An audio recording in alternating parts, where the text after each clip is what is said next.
Hi, Ms. Davenport. Thank you for taking time to speak with me on personnel, part of a project that I have for my principalship completion.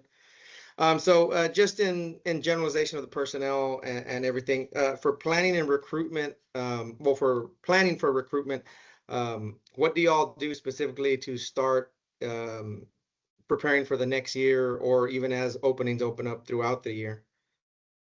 So the main thing we start doing is looking at our numbers. So that's kind of how we uh, plan for next school year and plan what staffing needs are. Is have to look at student enrollment, and that kind of looks different from an elementary to a secondary um, campuses, because in elementary it's really more about how many students do we have, how Mhm. many first graders, how many second graders, things like that. We try to keep our class sizes lower. Um, State law is kind of says 22 to 1 in your lower grade levels. As you get closer to that fourth and fifth grade level, you can go a little higher. So that kind of, guides us on how many teachers we need. When you get to the secondary levels, you have to kind of go a little bit more on course selection, like what, you've got your core subject areas, of course, but then you've got your electives, and you've got to look at what electives you're going to offer. And then from those electives, what electives have students chosen to sign up for, and then that helps guide your hiring needs as well. And once you do say you do realize that you do have openings, what do you all do? Actual fairs? Do you all do online we search? we have found here in Santa Fe that job fairs are not quite as effective for us. I think we're a smaller district. A lot of times people don't know where we're located. We're surrounded by much larger districts. So typically when we go to job fairs, they're in downtown Houston, and people Mhm. aren't looking to drive to Santa Fe, or they're going to your Clear Creeks or your HISDs and things like that. So we haven't really found that job fairs are overly effective for us. So we don't attend a Mhm. lot of them, but we have our partnership with U of H Clear Lake. So we will attend their job fair. We have interns from U of H Clear Lake. So a lot of times we go to that job fair because of our interns attending it as well. And then we have our paid internship program. So we get some interns from, well, we get them from all colleges, but we have a partnership too with SFA, where they do like an internship fair.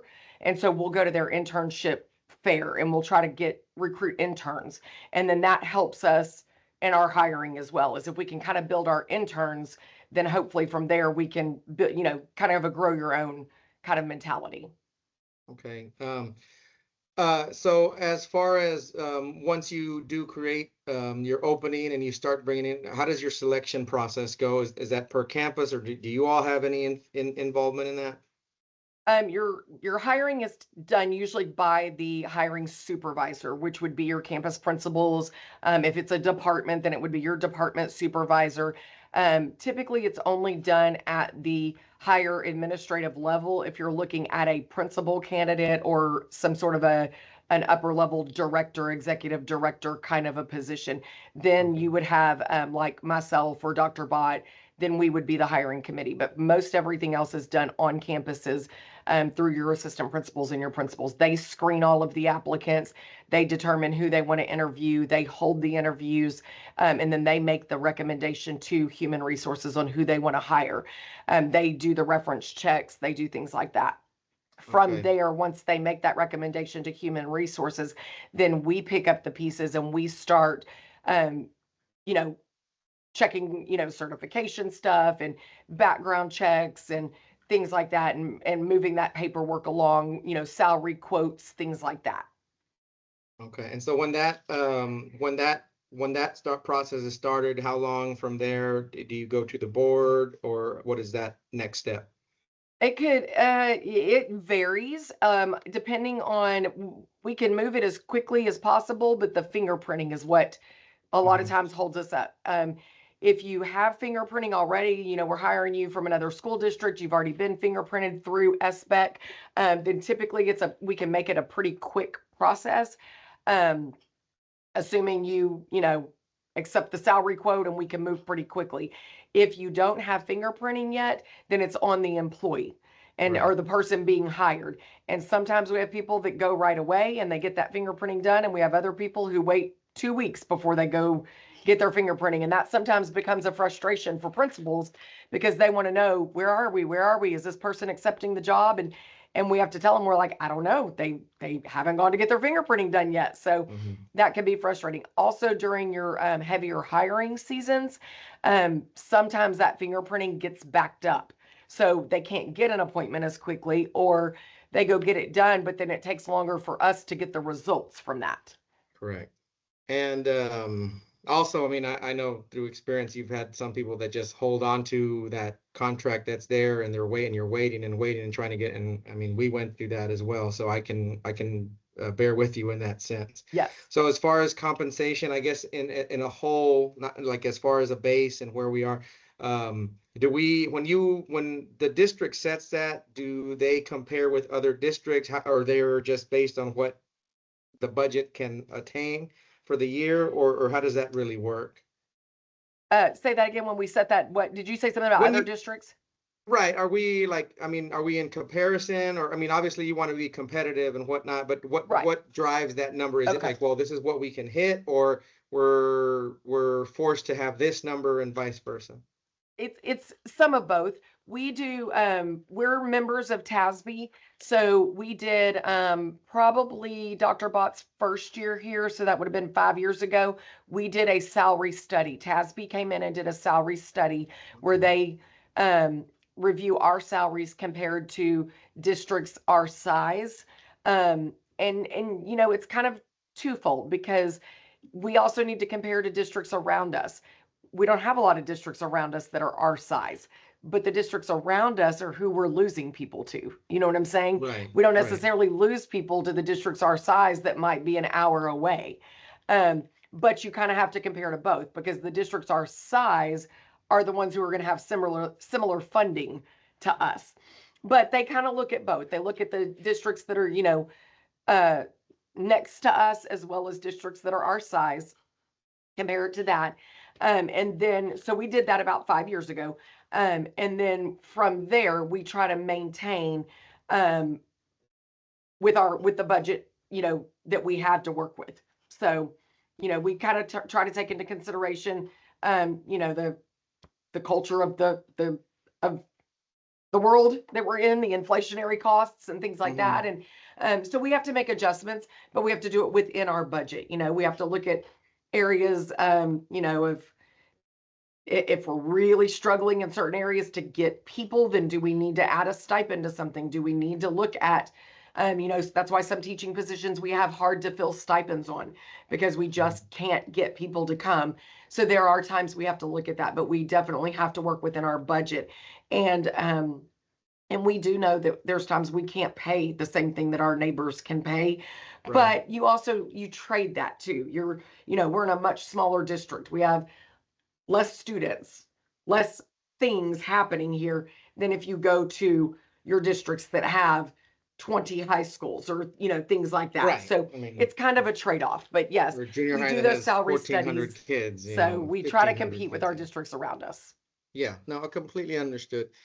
So as far as like on a yearly evaluation process, or is it, or not on a year, how does it do? Is it a yearly? Is it biannually? Like for evaluation process for say just teachers, and then for principals, I'm just curious. Sorry, say it again. I'm Um, struggling to hear. I know. So like the evaluation process, is it yearly for teachers? Is it principals? Is it yearly, biannually? What is it specifically? Evaluating people. Hmm. Yes, yes, it's yearly. We do a yearly evaluation. So um, um, principals do observations on teachers usually in the fall, but they do that kind of mid-year evaluation, and then their summative evaluation is done at the end of the year. And then every other job category, I guess, in the district, or job family in the district just does the yearly evaluation. So I guess teachers get the walkthroughs throughout the year, they get the observation, but all of that is compiled into their summative evaluation, which is their end of year. Mhm. And so other positions in the district, you don't have the formal ongoing walkthrough type evaluations, but you've got your kind of informal evaluations that happen throughout the Mhm. year. But everybody has their kind of annual evaluation that is turned into HR yearly. Okay. And I know we on the athletic side, we have our annual review Coaching. of the year and coaching, Yes. and I think I've been in districts where we don't have that, and I think that's a good opportunity to reflect as a year to tell your Yep. coach, look, this is what was great.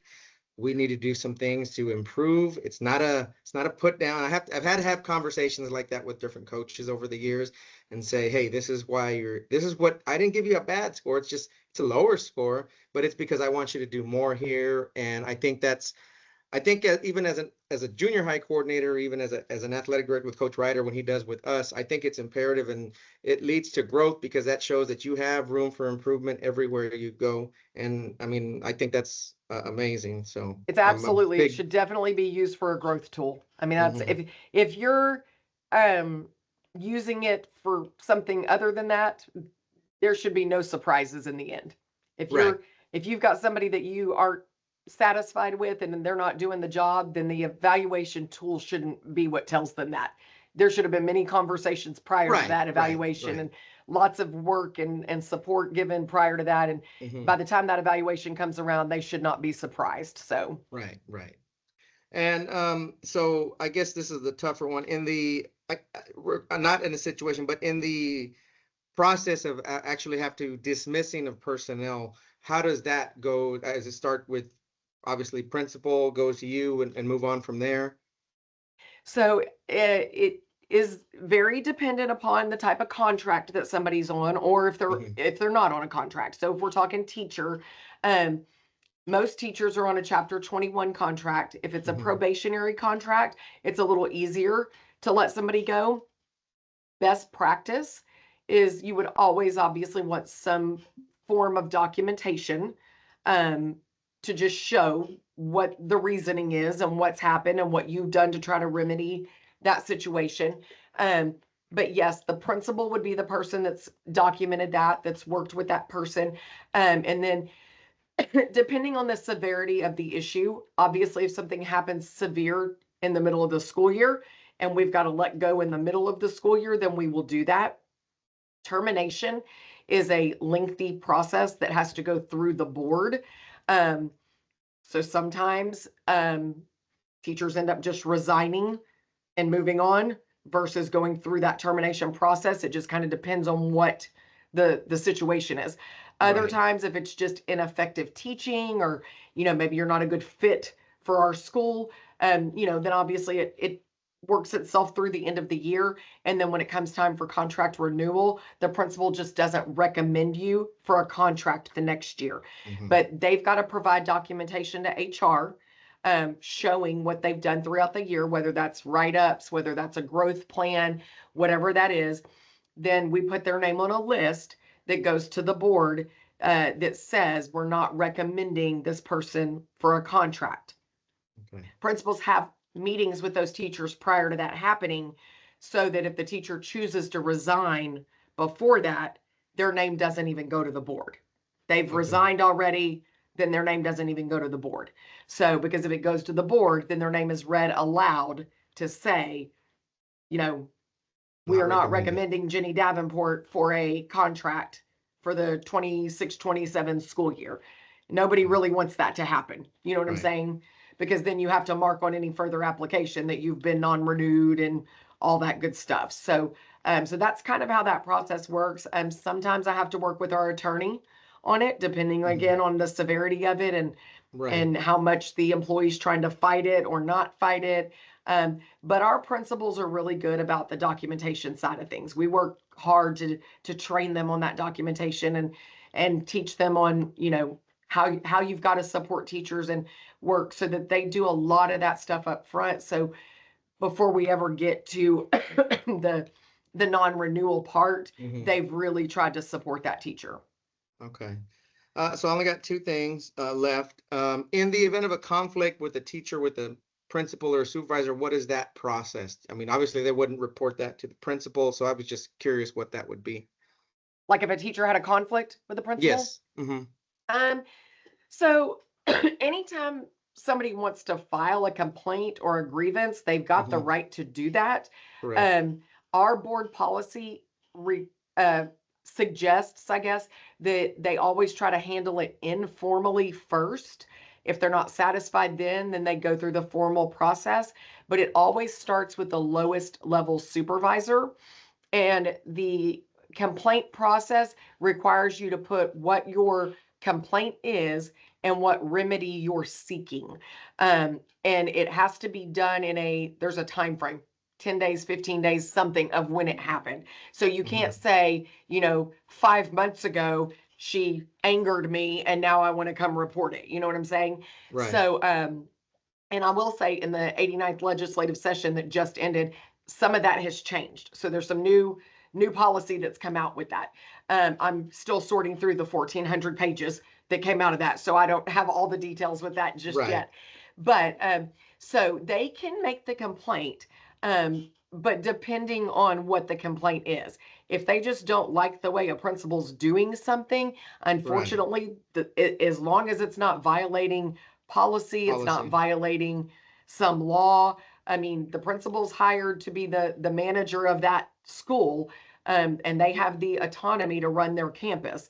So that's, unfortunately, that's it. Now, if a supervisor is doing something that's not ethical or legal or whatever, then obviously they would have grounds to stand on, and then we would have to address it that way. But if it's just a conflict in, I don't like the way you're doing this, or I don't like the way you're doing that, now if to HR or to Dr. Bott, it seemed like the principal might not be right, we may work with that principal, like, okay, this, but it would still be a balance because that person still has the right to run their campus. You know what I'm saying?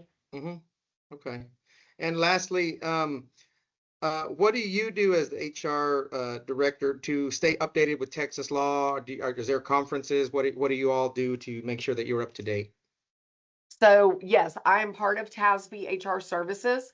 And they do have conferences. I went years ago when I first became part of HR. I haven't attended their conferences recently, but I get their regular emails. They come out with what they call the TASB HR Exchange, and it gives us, I think they come out weekly or every other week, something like that, but it gives updates. So I get those regularly. I read those. They have a whole library of stuff on their website that I'm a member of. I have a policy consultant that I work with through TASB. So like right now that I just got probably 2 weeks, maybe last week, 2 weeks ago, I don't know. I got the update from the legislative session that just ended. I'll have to present that at the board meeting Monday night. It is over 1,400 pages. So I'm working with our policy consultant to go through that and make sure I'm up to date on the policies. I go to TASA, which is another organization. I go to their midwinter conference every January as a school administrators conference. And then, I'm also over communications. So I do attend the communications group side of things as well. And, so although it's not directly HR, everything is intertwined, Right. So I attend that as well. So, yeah, I definitely stay apprised of all the stuff going on in the HR world as best as possible. In a world that's constantly evolving, you have Yes. to. All right. Well, I want to thank you for your time. I really do appreciate it. Let me go ahead and stop recording. If it stops. If not, I have to end it and then I'll stop it, but that's fine. All right. Well, I guess I'll just end it like that, but thank you That's so much. fine. I No appreciate problem. everything. If you need anything Alrighty. else, just let me know. All righty. Thank you. Okay, Bye-bye. thanks. Bye-bye.